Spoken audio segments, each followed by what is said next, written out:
সকাল থেকেই কুয়াশায় ঢেকে আছে ঢাকা, মেলেনি সূর্যের দেখা। এদিকে আবহাওয়া অধিদপ্তর জানিয়েছে আজ ঢাকা ও পার্শ্ববর্তী এলাকার আকাশ অস্থায়ীভাবে মেঘলা থাকতে পারে।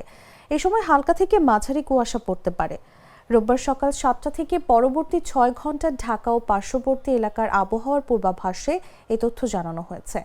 এতে জানানো হয় আজ সকাল 6টার সময় ঢাকার তাপমাত্রা রেকর্ড করা হয়েছে 12.5 ডিগ্রি সেলসিয়াস।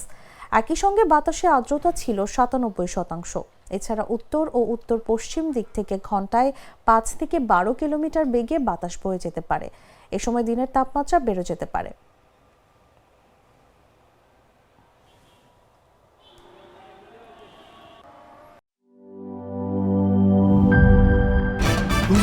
ভয় পাস না, এটা কসমিক ডোর। শব্দের আরেক নাম কসমিক ডোর। এর ওয়াল থিকনেস ও রিপ থিকনেস বেশি থাকায় এটাকে 50 বছরেরও বেশি। কসমিক ডোর, নিশ্চিন্তে 50 বছর।